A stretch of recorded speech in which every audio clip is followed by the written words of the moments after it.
안녕하십니까. 최종 마무리 강의 시간입니다. 이 최종 마무리 자료만 한 10회도? 아직 60일 남았죠. 60일이니까 하루에 한 6일에 한 번씩 보면 되죠. 6일에 한 번씩 보면 10번 읽으실 수 있습니다. 이제 지금 시점에서는 웬만한 자료들은 다 이제 패킹을 하시고 하나만 딱 잡아가지고 그걸 반복해서 돌린다고 생각하시면 돼요. 이 마무리 자료가 우리 시험에서 100%를 적중하지는 않습니다. 100% 적중하지는 않는데 7, 80점 맞출 수 있어요. 이거 한 10번 읽으시면. 그러니까 어차피 뭐 절대평가니까요. 그죠? 뭐 90점 이상 맞을 필요 없죠. 두 번째로 읽다가 본인이 도저히 이거 이해가 안 되는 부분들이 또 있죠. 지금 시점에서도. 넘어가세요. 그거 부여잡고 있으면 10번 못 읽습니다. 그러니까 그냥 이해가 되든 안 되든 쭉쭉 읽는다라고 생각하시고 그렇게 쭉쭉 읽으면은 과연 머리에 남아있을까 싶지만 반복 횟수가 쌓이면요 남아있어요. 정확하게 외워야 될 것들에 대해서 정확하게 암기까지 되지는 않지만 이렇게 답을 고르는 정도의 암기는 됩니다. 그러니까 이걸 뭐 낱낱이 암기하겠다 이런 부담을 갖지 마시고 그냥 쭉 읽어주시길 부탁드리겠습니다. 근데 이제 강의를 진행할 때는 기본적인 것들은 넘어가요. 그런 건 여러분들 그냥 읽는 거예요. 그러니까 지금 시점에서 그냥 읽어도 충분히 이해가 되는 것들, 대부분이 많이 접했던 것들은 넘어가고요. 여러분들 읽다가 막히는 부분들, 그런 부분을 위주로 설명하겠습니다. 물론 이제 중요 부분은 당연히 체크를 할 거고요. 자, 민법 총칙 10문제, 법률행위의 유효 요건에 관한 거죠. 이제 첫 번째 나올 만한 게, 법률행위 일반에서 나올 만한 게 권리 변동이죠. 권리 변동은 권리의 취득, 변경, 소멸을 말하는데, 특히 취득과 관련해서 원시 취득과 상계 취득 구별하셔야 되죠.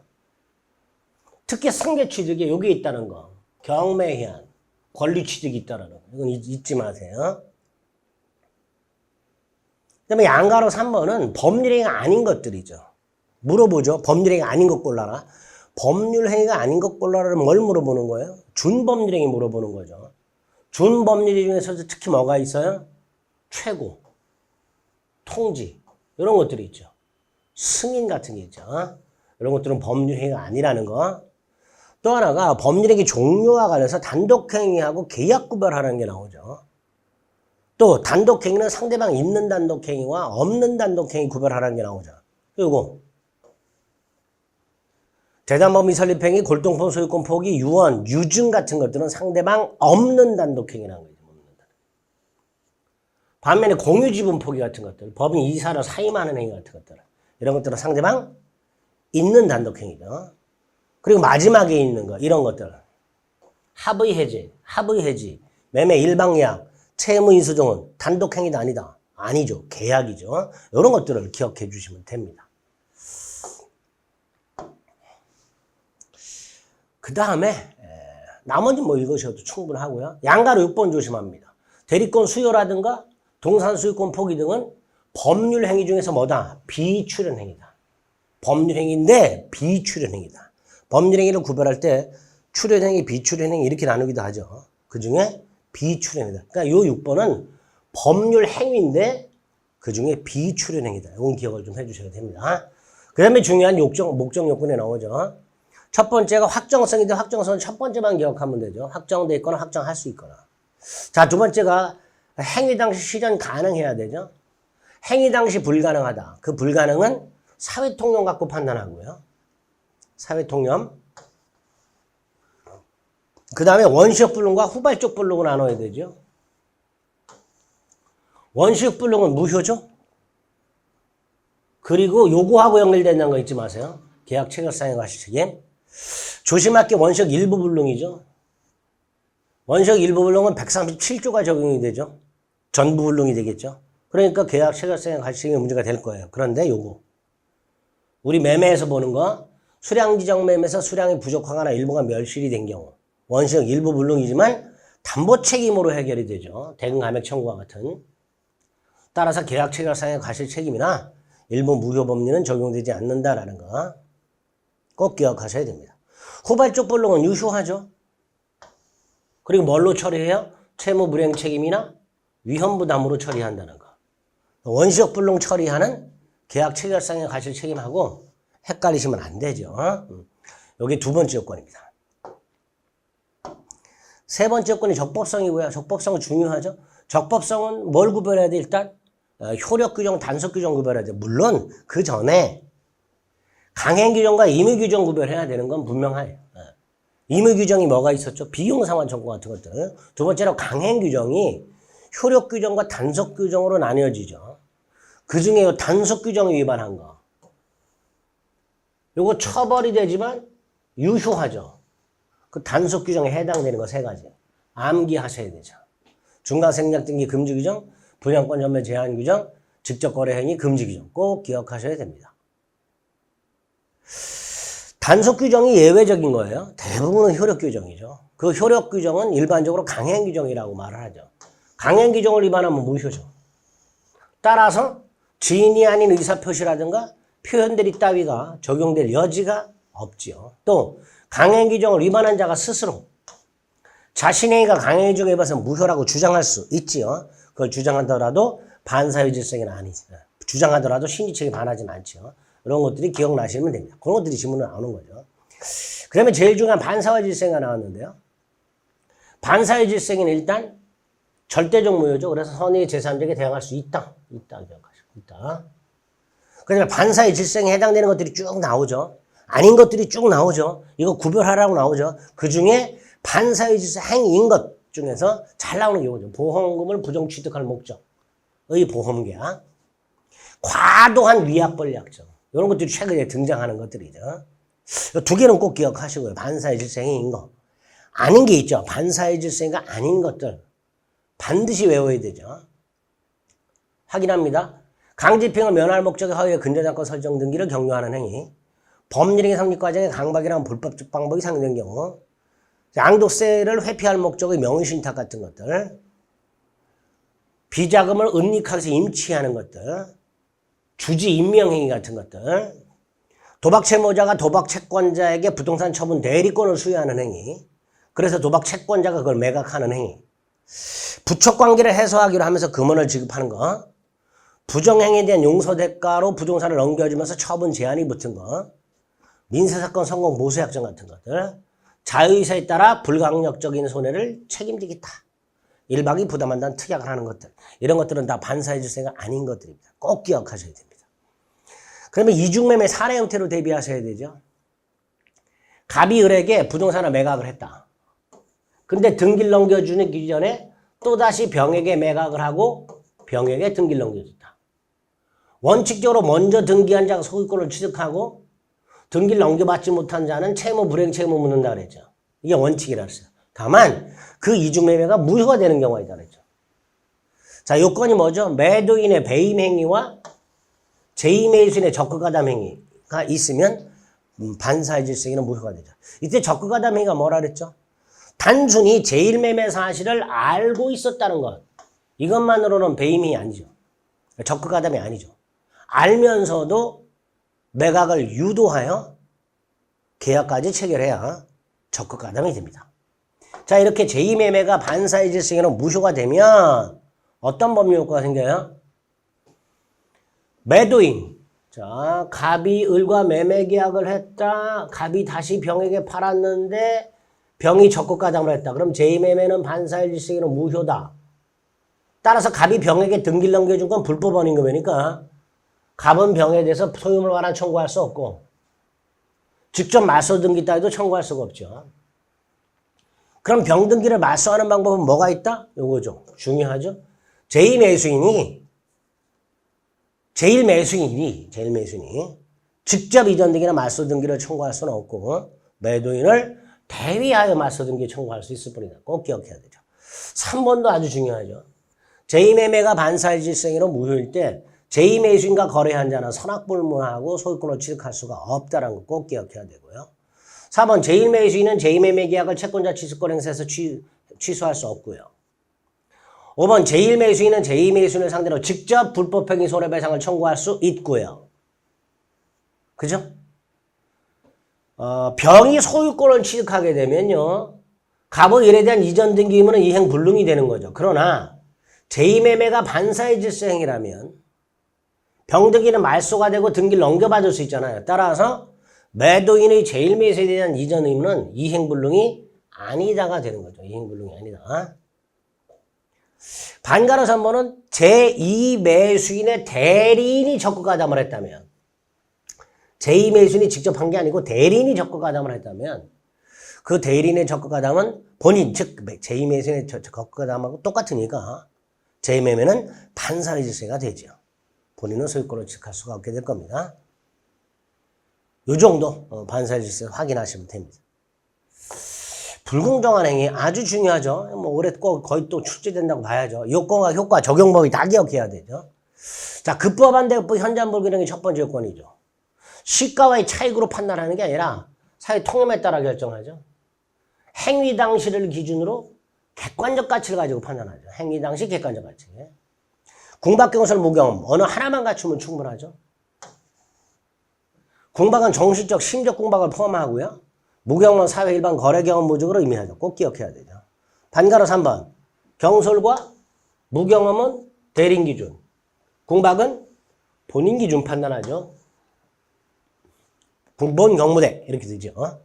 자, 세 번째 건이 뭐예요? 폭리행위 악의가 있어야 되죠. 폭리 의사가 있어야 되죠. 피해자의 궁박을 아는 것만으로 부족하고 그걸 알면서 이용하려는 의사가 있어야 되죠. 5번. 급부합반대급부 현저한 불균형이 있다 하더라도 궁박 등이 추정되진 않죠. 따라서 무효 주장자가 전부 증명해야 되죠. 적용범위, 증여기부, 무상행위죠. 적용되지 않는다. 경매, 적용되지 않는다. 그러나 증여기부나 경매는 적용되지 않지만 반가로 3번 부재수 합의 기억해야 되죠. 매매계약의 불공정한 행위로서 무효인 경우 그 계약의 불공정성을 다투지 않기로 하는 부재수 합의 이것도 무효죠. 그 다음에 비법상단 총회 결의 여기에도 적용이 되죠. 그러니까 적용 안 되는 거 반가로 1번 하고요. 적용되는 이 두 가지를 꼭 기억하셔야 됩니다. 효과 추인할 수 없다. 그러나 뭐는 된다? 전환은 된다. 그죠? 또 피해자는 반환 청구할 수 있다. 이런 것들이 기억나시면 되겠습니다. 반사의 질서가 불공정한 행위는 반드시 정리하셔야 됩니다. 해석. 의사표시를 해석하는 거죠. 원칙이 표시행위에 부여한 객관적 의미를 밝히는 거죠. 그래서 당사자의 진정한 의사를 알 수 없다면 표시상의 효과 의사를 기준으로 하죠. 그럼 뒤집어서 상대방이 당사자의 진정한 의사를 알았거나 알 수 있었다면 표시상의 효과 의사가 아니라 내심적 효과 의사를 기준으로 해석해야 되겠죠. 그 내심적 효과 해석을 기준으로 해석하는 게 뭐예요? 자연적 해석이죠.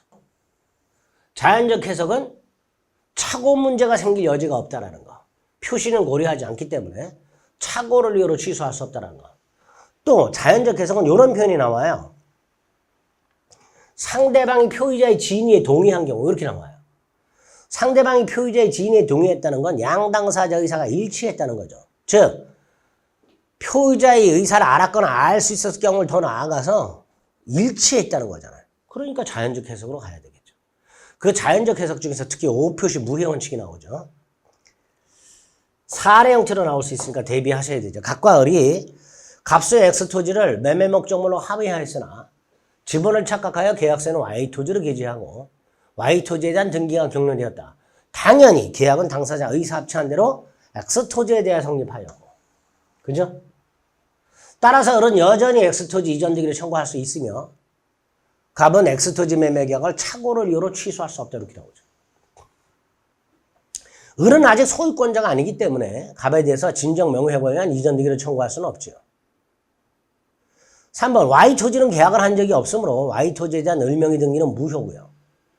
따라서 Y토지는 여전히 갑소유이기 때문에 을로부터 Y토지를 전득한 자는 선악불문하고 소유권을 취득하지 못합니다. 따라서 4번 갑은 을이나 병을 상대로 Y토지에 대한 말소 등기를 청구할 수 있죠.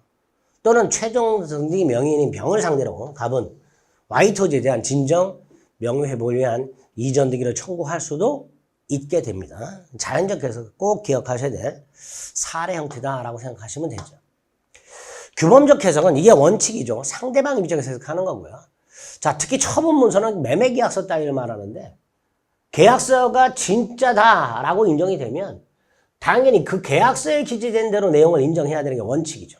또 계약서가 여러 장이 작성이 되어 있다면 마지막에 작성된 문서를 기초로 계약을 해석해야 됩니다. 규범적 해석은 이 두 가지 정도 기억하시면 되고요.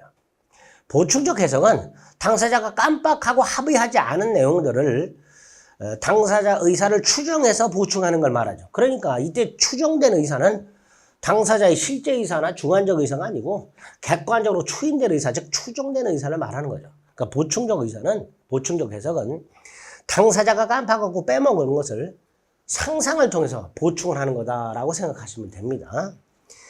네, 범죄의 해석과에서 꼭 하나 기억하셔야 게 계약 당사자를 확정하는 거죠. 그 중에서도 특히 반가로 1번 행위자와 명의일이 다를 때 계약은 을이 체결하는데 계약서에는 갑이라고 써 있을 때 매매 계약을 할 때 을이 매도인으로서 계약을 하는데 계약서에는 매도인이 갑이라고 되어 있을 때 이때 매도인이 을이냐 갑이냐의 문제가 생긴다고 그랬죠. 자, 이때 어떻게 해석한다고 그랬죠? 행위자 을과 상대방 병사의 의사가 일치하면 일치한 대로 반면에 일치하지 않으면 누구 입장에서? 상대방 입장에서 상대방이 계약 당사자를 누구를 이해했는가에 따라서 계약 당사자를 확정하게 됩니다. 반가로 1번 한번 읽어보시고요. 간박이 뭐라고 돼 있어요? 일방 당사자가 대리를 통해서 계약을 하는데 상대방이 대리를 통해서 계약을 한다라고 의사가 일치하고 있단 말이에요. 을이 병하고 계약을 하는데 을은 갑을 대리해서 계약을 한다라고 생각을 하고 있고 병도 을을 통해서 갑과 계약을 한다라고 생각을 하고 있단 말이에요. 이렇게 일치한단 말이에요. 그럼 일치한 대로 해야죠. 일치했으니까 일치한 대로 갑이 계약 당사자다 이렇게 을이 아니라 갑이 계약 당사자가 되는 거죠. 그죠? 자, 6번하고 7번은 조문이죠. 법률의 당사자가 법령 중에 선량한 풍속 기타 사회 질서와 관계없는 규정, 이거 뭐라 그래요? 임의 규정이죠. 임의 규정하고 다른 의사를 표시했어요. 아, 임의 규정은 안 지켜도 되니까 다른 의사 표시할 수 있죠. 그럼 당연히 그 의사에 의해야 되죠. 또 법령 중에 7번 선량한 풍속 기타 사회 질서와 관계가 없는 규정, 임의 규정. 그와 다른 관습이 있어요. 그리고 당사자 의사가 명확하지 않아. 당사자 의사가 명확하면 위로 가는 거예요. 의사로 가는 거예요. 당사자 의사가 명확하면 그 의사로 가는 거고요. 명확하지 않아. 근데 관행이 있어. 그럼 그 관행에 의해야 되죠. 6번하고 7번은 조문이니까 그대로 암기를 해두시면 됩니다. 8번 법률행위성은 법률적 판단 영역에 속하죠. 따라서 매매계약, 법률적 판단은요. 법원이 전속하는 거, 법원. 우리나라 법원. 그러니까 해석도 법원의 전속적 권한이 있는 거예요. 그래서 뭐라 그래요? 매매계약 사항에 이의가 있을 때 매도인 해석에 따른다는 특약이 있다더라도 이 특약은 법원을 구속한다 안 한다? 구속하지 않는다. 법원은 매도인의 해석에 따를 필요가 있다 없다? 없다. 그런 의미로 이해해 주시면 되겠습니다. 여기까지가 법률의 목적에 관련된 것들이죠. 체크해 준 거 위주로 집중해서 보시면 돼요. 전체를 쭉쭉 다 읽으시되 아까 10번 읽으시라고 그랬죠. 10번을 전체를 다 읽으시되 제가 체크해 드린 거는 조금 더 집중해서 읽어주시면 되는 거예요. 그러다 보면 한 4, 5번 가면요 쭉쭉 읽힙니다. 아시겠죠? 한번 해보세요. 제 말이 거짓말인지. 자, 의사표시에 관련된 것 중에 첫 번째 비진이 표시가 나왔죠. 표의자가 지인이 아님을 알고, 지인이 아니면 뭐예요? 의사표시가 불일치하는 걸 말하죠. 의사표시가 불일치함을 알고 한 것이라도 효력이 있다. 원칙적으로 표시한 대로 유효하다는 거죠. 다만 상대방이 표의자의 지인이 아니면 알았거나 알 수 있을 경우에는 무효로 한다. 따라서 표의자가 자신의 의사표시가 일치하지 않음을 모르고 있었어요. 표의자가. 그럼 이건 비진이 표시가 아니죠. 착오가 되겠지, 착오. 자, 무효주장자가 증명해야 되겠죠. 즉, 갑이 여러 개 비진이 표시했을 때 원칙적으로 유효하잖아요. 을이 알았거나 알 수 있었다면 무효가 되잖아요. 여기서 상대방이 선의무과실은 추적이 된단 말이에요. 그 말은 상대방은 선의무과실을 증명할 필요가 없다라는 거죠. 그러면 무효주장자가 상대방 악의 또는 과실을 입증해야 되겠죠. 자, 중요한 게 안가로 3번이죠. 진의의 뜻. 꼭 기억하세요. 특정한 내용의 의사표시라고자 하는 표의자의 생각을 말하는 것이다. 표의자가 진정으로 마음속에 바라는 상을 뜻하는 것이 아니다. 당시상에서 최선이라고 판단했다면 비진의 표시를 할 수는 없다. 따라서 증여하기로 마음을 먹고 증여를 했다면 설령 강제로 뺏긴다고 생각을 하고 있다 하더라도 이걸 나중에 강박을 이유로 취소하는 건 변론으로 하더라도 비진의 표시를 할 수는 없지요. 또 법률상 장애로 대출을 받을 수 없는 갑을 위해서 대출금 채무자로서 이름을 빌려준 을, 채무부담의사가 있어요. 채무부담의사가 없다고 할 수는 없어요. 있는 거야. 그러니까 이걸 비진의 표시라고 할 수는 없죠. 공무원의 비진의 표시에는 표시만 적용이 되죠. 비진의 표시 규정이 적용이 안 돼요. 민법 107조는 공무원의 사직의사 표시 적용이 안 됩니다. 따라서 표시한 대로 그대로 효력이 생기고요. 대리권 남용의 비진의 표시가 유추 적용되기도 하죠. 기억해 두세요. 허위 표시는 상대방과 합의한 비진의 표시를 말하죠. 역시 선의의 제3자에게 대응을 못하는데 반가라 1번 조심하세요. 의사 표시가 불일치한데 그 의사 표시와 그걸로 달성하려는 경제적 목적, 마음속으로 생각하고 있는 목적과 표시가 좀 달라요. 마음속으로는 채권을 추심해 오라고 부탁을 하는 거야. 근데 겉으로는 양도한 것처럼 했어요. 추심 목적 채권 양도. 야, 네가 가서 돈 좀 받아와. 이게 목적이에요. 근데 겉으로는 채권을 판 것처럼 꾸며요. 이런 걸 민법상 신탁행위라고 합니다. 추심 목적 채권 양도가 대표적이죠. 이건 허위 표시가 아니라는 게 판례예요. 근데 문구가 어떻게 나와요? 이렇게 나오죠. 의사표시의 효과와 그 의사표시를 달성하려는 경제적 목적이 서로 다르다. 이런 표현. 이런 표현이 나오면 아, 이건 민법상 신탁행위구나. 허위 표시가 아니구나. 이렇게 기억을 해주시면 돼요. 반가로 2번 합의가 있어야 허위 표시가 성립하죠. 상대방이 표의자의 지인이 아니면 안 것만으로 허위 표시가 아니죠. 합의까지 있어야 허위 표시가 됩니다. 상대방이 단순히 의사표시가 불일치한다는 걸 알았다는 것만으로 허위 표시가 아니죠. 반가로 3번은 아까 갑을 위해서 을이 자기의 이름으로 대출받는 건 비진의 표시가 아니라 그랬죠. 그런데 똑같은 상황에서 우리 대법원은 허위 표시로 만드는 경우가 있어요. 그러려면 뭐가 나와요? 양해라는 말이 나오죠. 갑이 대출을 받을 수 없어요. 을의 이름으로 대출을 받아요. 그럼 원칙적으로 을이 주채무자라 그랬죠. 그건 비진의 표시가 아니라 그랬죠. 그런데 만약에 금융기관이 이러한 사정을 양해했다면 이때는 허위 표시로 무효가 됩니다. 4번 근로자 을이 회사 방침에 따라 사직서를 내고 퇴직했다가 군대 갔다 와서 재입사를 했어요. 원래는 퇴직할 생각이 없었고 휴직을 하려고 그랬죠. 이게 진이에요.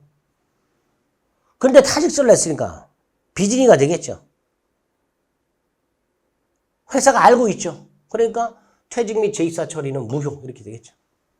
퇴직 및 재입사 처리는 무효. 휴직한 걸로 처리하게 됩니다. 그 다음에 중요한 거, 이거 아주 중요한데 올해 108조 2항에서 보호되는 제3자 허위 표시 당사자와 포괄 승계는 이외의 자 중에서 허위 표시를 행위를 기초로 새로운 이해관계를 맺은 자 이렇게 되죠. 제3자 선의는 추정이 되고요. 선의이기만 하면 뭐 되고 과실유무는 따지지 않죠. 이게 첫 번째 기억할 거예요. 그 다음에 그 기준에 따라서 제3자 인놈과 아닌놈 구별해야 되는데 먼저 인놈. 가짜 소비대차, 가짜로 돈 빌려준 채권자가 파산했을 때 그 파산관계인. 포괄승계인이지만 제3자이기 때문에 시험 문제 나와요. 원래 포괄승계는 제3자가 아니야. 근데 얘는 포괄승계이지만 제3자예요. 또 하나가 이 파산관계는 선악도. 파산관계인 개인의 선악을 가지고 판단하는 게 아니라 파산한 사람의 채권자 전체, 그걸 총파산 채권자라 하죠. 그 총파산 채권자 모두가 악의가 되어야 파산관계는 악의가 됩니다. 그러니까 파산 채권자 중 한 사람이라도 선이라면 파산관계는 선의가 되겠죠. 또 통정 허위 표시, 좀 전에 봤던 거 가짜 소비대차 계약에 기초에 생긴 가짜 채권을 진짜인 줄 알고 가압류한 경우 이 제3자가 되겠죠. 전세권 설정 계약이 가짜예요. 그럼 전세금 반환 채권도 가짜죠. 그 전세금 반환 채권 가짜를 진짜로 알고 감리했어요. 제3자가 되죠. 가짜로 돈을 빌려줬어요. 그럼 가짜 대여금 채권이 있어요. 그걸 진짜인 줄 알고 샀어요. 이런 애들은 보호되는 제3자가 되는 거예요. 반면에 외워야 되죠. 보호되는 제3자가 아닌 거. 앞머리 따서 기억합니다. 대리인이 허위 표시했을 때 본인 가장매매에 기초한 손해배상 채권의 양수인 가성인양, 채권 가장양도되었을 때 채무자, 대위행사자, 추심목적 양수인, 주식회사, 상속인, 수익자, 지위를 이전받은 자. 앞머리 따서 기억하세요. 특히 최근에 답으로 나오는 게 이 대위행사자가 다른 자격증에서 답으로 나온 적이 있고요. 지위를 이전받은 자. 이 놈도 다른 자격증에서 답으로 나온 적이 있습니다. 물론 다른 것들도 출제가 됐었고요. 어쨌든 108조 2항의 보호되는 제3자가 아닌 경우 꼭 좀 암기를 해 주셔야 됩니다. 이 사람들이 왜 제3자가 아니냐 따지지 말고요. 자꾸 기억을 해주세요. 키워드로. 그럼 문제 풀 수 있습니다. 그 다음에 가장매매 조심하셔야 되죠. 사례 형태로. 갑은 채권자의 강제집행을 면할 목적으로 친구들과 매매를 가장하여 을에게 소유권 이전 등기를 해주었다. 갑과 을 사이에 가장매매를 하고 을에게 등기를 넘겨줬다. 머릿속에 생각할 게 뭐예요? 가장매매 무효 등기 무효. 그죠? 이거 갖고 머릿속.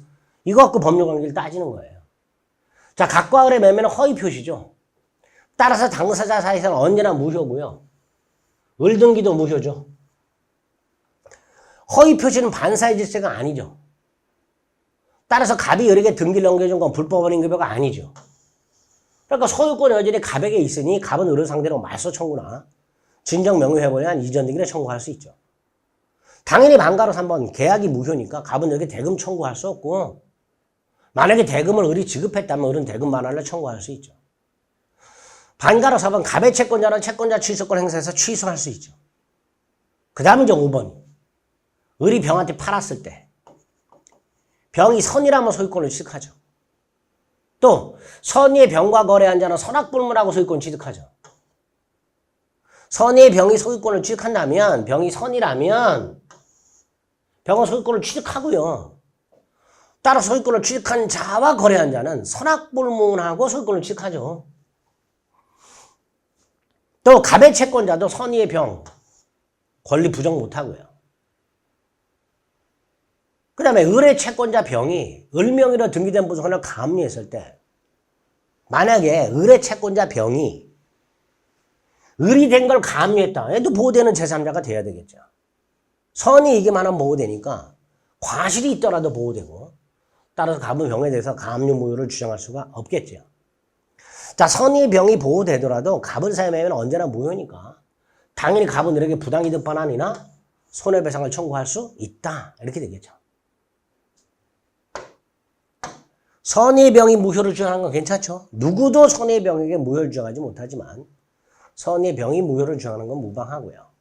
8번 만약에 병이 악의라면 병은 보호를 받지 못하니까 갑의 채권자는 갑과 을의 가장매매를 취소할 수가 있죠. 다만 병이 악의라 하더라도 병과 거래한 전득자가 선이라면 이 전득자 선의 전득자 정은 108조 2항의 제3자에 해당되니까 보호가 되겠죠. 10번은요. 을이 팔아먹은 게 아니라 병에게 저당권 등기를 해준 거예요. 그럼 소유권 등기는 을에게 남아있죠. 따라서 갑은 여전히 을에 대해서 말소 등기를 청구할 수 있다는 거죠. 저당권은 그대로 있고요. 자, 이 가장매매 사례 형태 반드시 있다 없다 꼭 구별해서 기억해 두시고 가장매매와 구별할 게 뭐죠? 가장행위, 은닉행위죠. 증여하면서 매매로 가장했을 때 당연히 매매는 가장매매로 무효가 되고요. 증여는 은닉행위지만 요건 갖추면 유효하죠. 증여가 유효하면 등기도 유효하죠. 따라서 증여받은 사람은 소유권을 취득합니다. 을이 소유권을 취득하니까 을과 거래한 사람은 선악불문하고 소유권을 취득하겠죠. 그죠? 이런 것들을 기억하시면 됩니다. 그래서 허위 표시에서는 108조 이항의 제3자 여부하고요. 가장매매 사례 형태, 가장행위, 은닉행위 사례 형태 이런 것들을 준비하시면 됩니다. 양가 어로번을 읽어보시면 되고 상대방이 없으니까 허위 표시가 성립할 여지는 없죠. 자, 중요한 착오가 남았죠. 중요분의 착오가 있을 때 취소할 수 있죠. 중대한 과실이 있으면 취소 못하죠. 착오 존재 여부는 당연히 행위 당시를 기준으로 하죠. 이 착오 대상은 장래 불확실한 사실도 착오 대상이 될 수 있죠. 양도세가 얼마나 부과될 것인가. 장래 불확정한 사실이죠. 이것도 착오 대상이 될 수 있다. 3번 대리인에 의한 경우 착오 유무는 당연히 대리인 표준하죠. 동계착오 조심하셔야 되죠. 우리 불법의 반사의 질서에서도 동계불법이 있었죠. 원칙적으로 동계불법은 반사의 질서가 아니지만 그 불법 한동기가 상대방에게 표시되거나 알려지면 반사의 질서가 된다 그랬죠. 동계착오도 비슷해요. 원칙적으로 착오 아니야.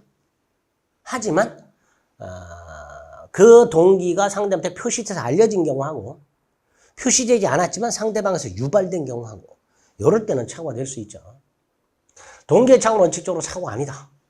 그래서 장래에 있을 어떤 사항 예컨대 요 건물 앞으로 지하철 입구가 들어설 것 같다.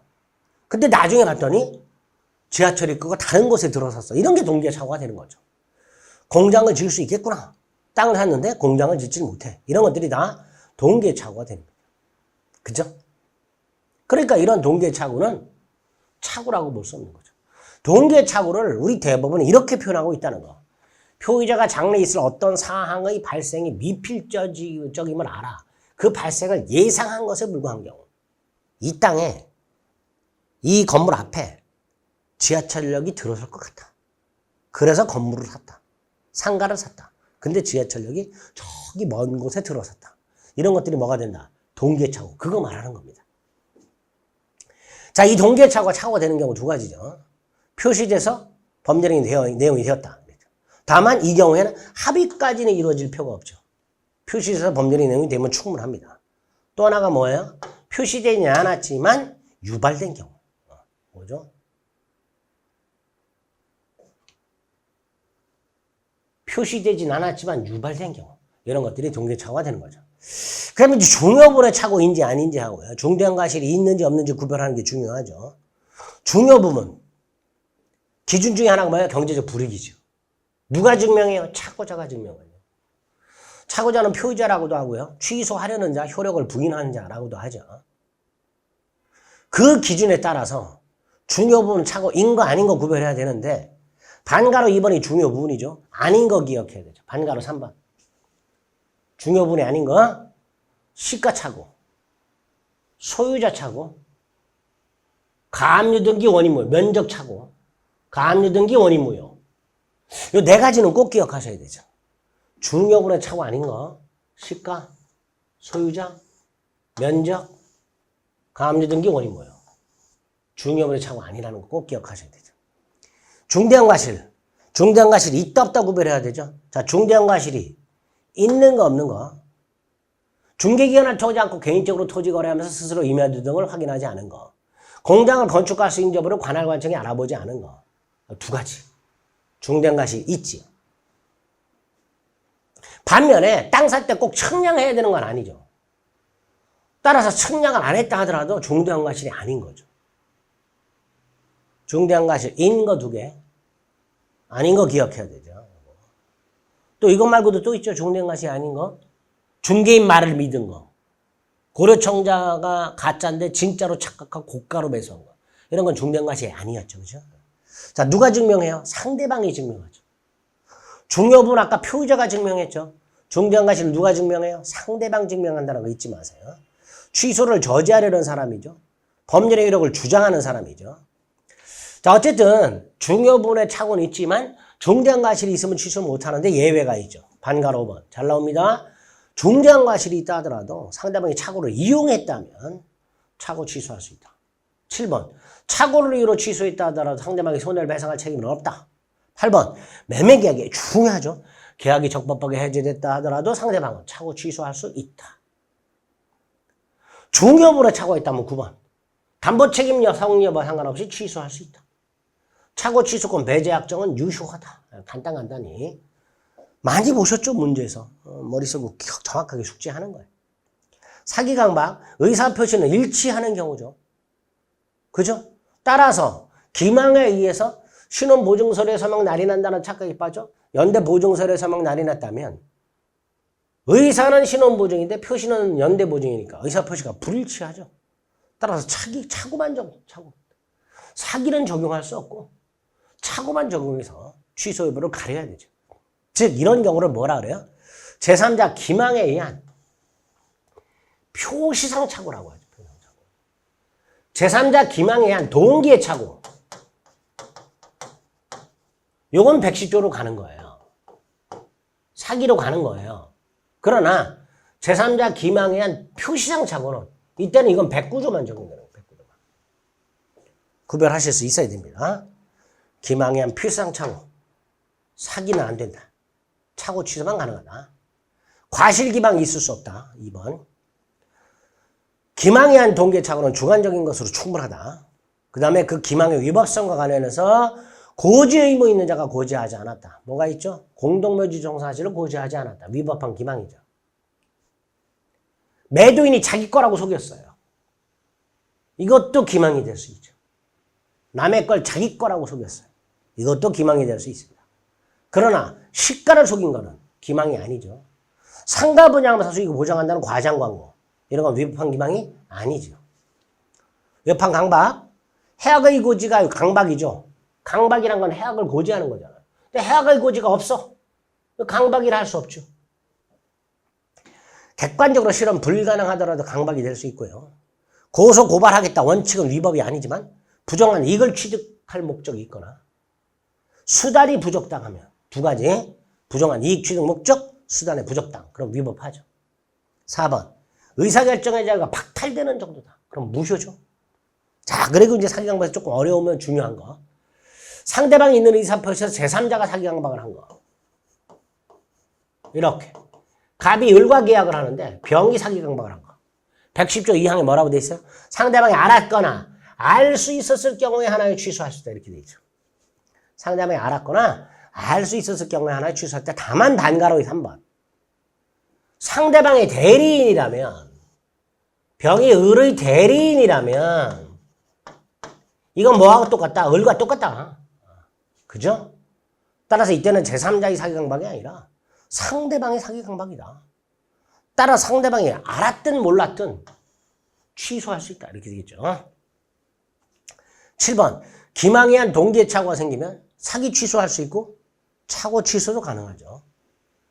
반가로 2번. 기망을 한 자에게 손해배상 청구할 수 있는데 손해배상을 청구해서 반드시 먼저 취소할 필요는 없죠. 3번.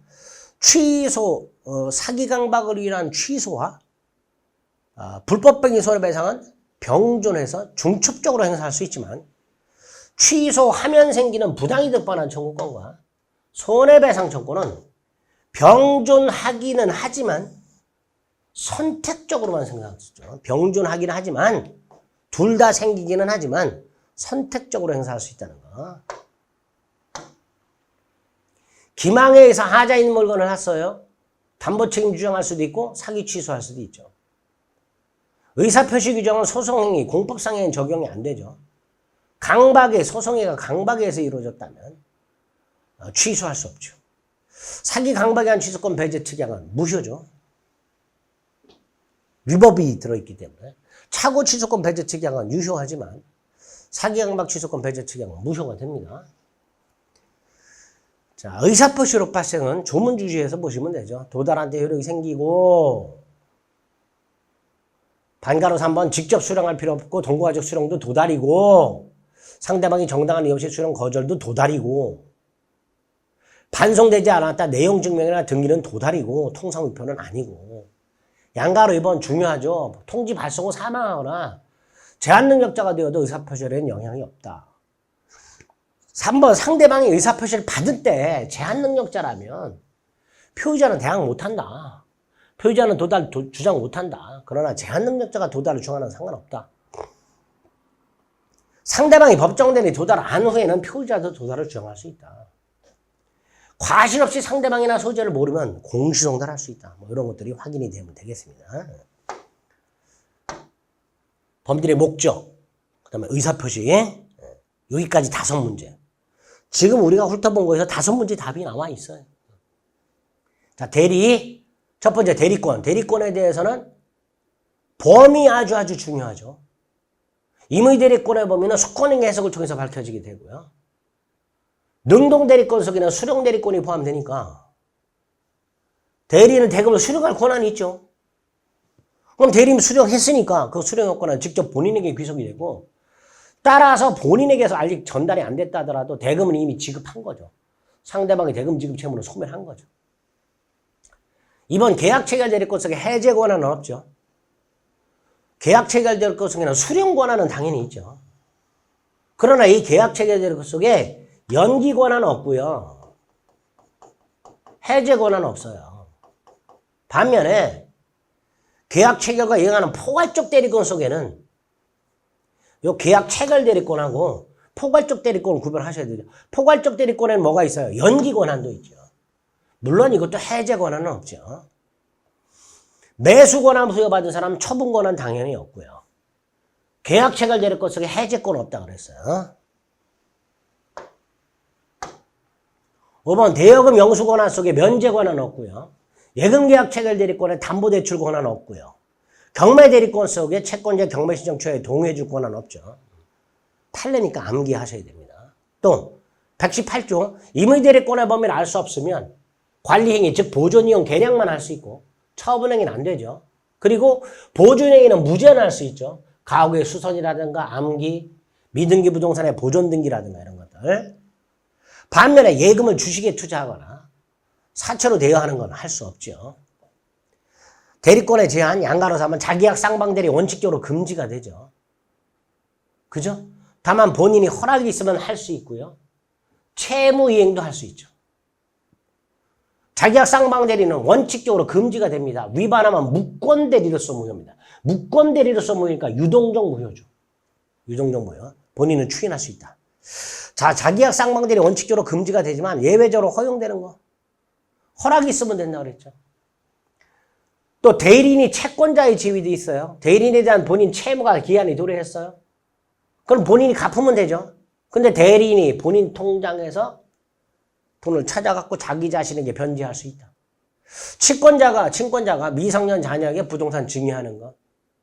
차주가 사채 알선업자에게 하는 변제. 법무사 이전 등기 신청 같은 것들. 이런 것들은 다 예외적으로 자기약 쌍방대리가 허용되는 것들이죠. 5번 대리인이 여럿 있으면 원칙 각자 대리죠. 대리권 남용. 대리인이 대리권 범위 내의 행위를 하지만 자기 자신이나 제3자 이익을 도모하죠. 배임적 대리 행위죠. 무권 대리가 아니에요. 따라 원칙적으로 본인의 효력이 있어요. 다만 상대방이 알았거나 알 수 있었다면 비질의 표시 규정을 유추해서 본인에게 무효다. 이렇게 처리하는 게 대리권 남용이죠. 대리권 소멸 사유 조문 암기죠. 법정 대리, 임의 대리 공통된 소멸 사유 본사, 대사성파. 그죠? 본사, 대사성파. 임의 대리 특이한 소멸 원인, 원인 관계 종료, 수권행위 철회. 암기하시면 되고요. 8번 대리 행위가 있을 때, 자 보세요. 갑을병 이렇게 을이 갑의 대리에서 계약을 했어요. 근데 나중에 다툼이 생겼어요. 갑은 무권 대리라고 주장하고 있고 병은 유권 대리라고 주장하고 있을 때 원칙적으로 대리 행위권을 주장하는 사람이 증명을 해야 돼요. 즉 병이 을이 유권 대리라는 걸 증명해야 돼요. 그런데 병에게 소유권 등기가 넘어가 있으면 그 등기의 추정력에 의해서 을의 대리권의 존재가 추정이 돼요. 따라 이때는 본인이 무권 대리임을 입증해야 됩니다. 8번 최근에 등기의 추정력과 연관시켜서 나오는 입증책이 문제니까 꼭 기억을 해 두시기 바랍니다.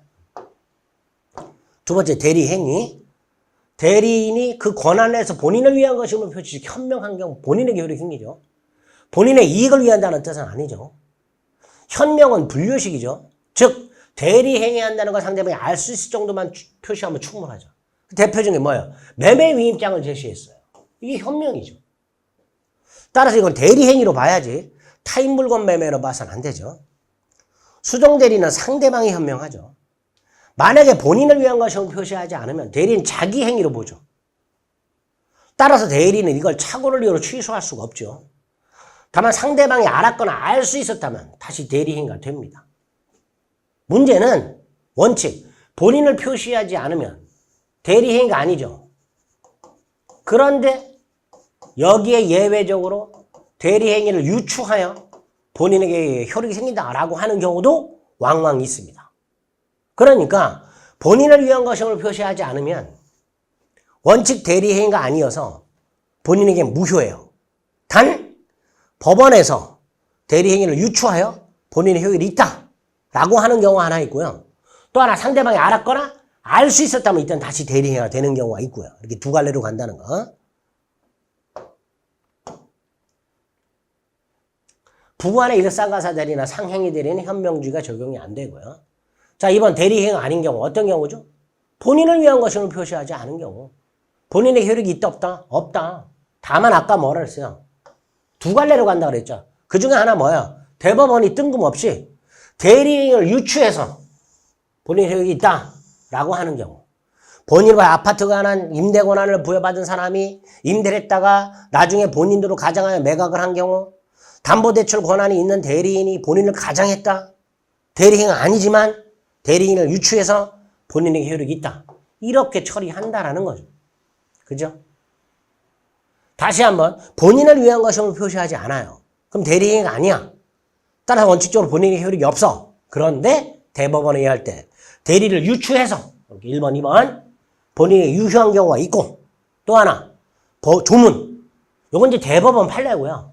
또 하나는 상대방이 알았거나 알 수 있었을 경우에는 뭐가 된다? 이때는 다시 대리행위가 되는 거죠. 두 갈래로 갈 수 있다는 거.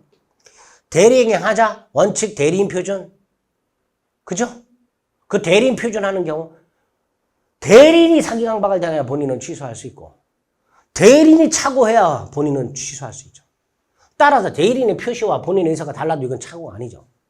3번 대리인이 적극가담했다면 본인이 적극가담하고 똑같단 말이죠.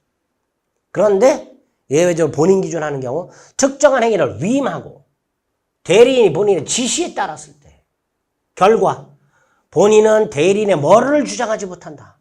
부지를 주장하지 못한다. 또 하나가 뭐가 있었죠? 궁박은 본인 기준. 이런 것들이 기억나시면 되죠. 대리인의 능력, 대리인의 의사 능력은 있어야 되지만 뭐는 필요 없다. 행위 능력자임을 요하지 않는다.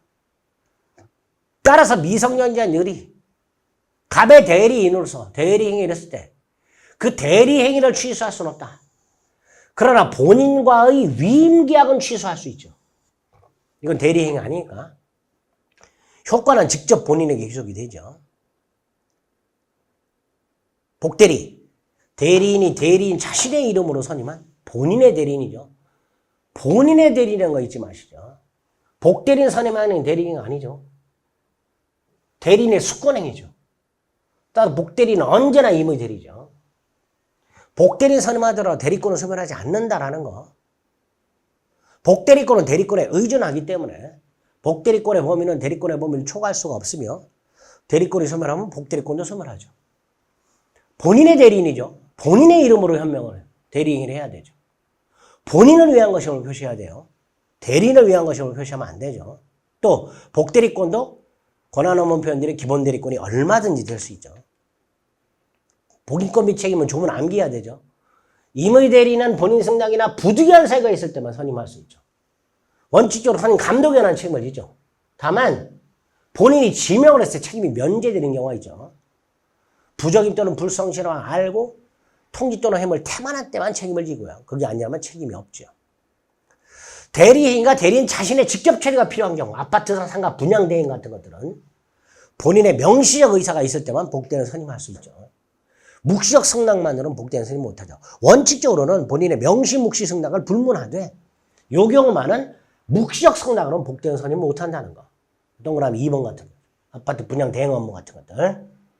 법정 대리는 그 책임으로 복대는 선임할 수 있고 무지한 책임을 지는 걸 원칙으로 하되 부득이한 사유로 선임했을 때는 임의 대리인과 마찬가지로 선임 감독에 관한 책임을 지죠. 복대리는 본인을 대리하죠. 대리인과 동일한 권리 의무가 있고요. 이 정도를 복대리에서 확인하시면 되겠습니다. 복대리도 반드시 출제가 되니까 기억을 해두셔야 됩니다. 자, 그러면 이제 협의의 무권대리가 나왔는데요. 협의의 무권대리는 시간이 좀 됐으니까 좀 다른 시간에 살펴보도록 하겠습니다. 제가 체크해드린 건 무조건 암기하고 들어간다고 생각하시고 그것만 반복하시면 안 되고 다시 한번 부탁드립니다. 쭉쭉 읽어 나가시되 제가 체크해드린 것만 조금 중점적으로 더 봐주시기를. 그렇게 딱 10번만 읽으세요. 그럼 85점 나옵니다. 아시겠죠? 협의의 무권대리부터 시간을 좀 달리해서 보겠습니다. 수고하셨습니다.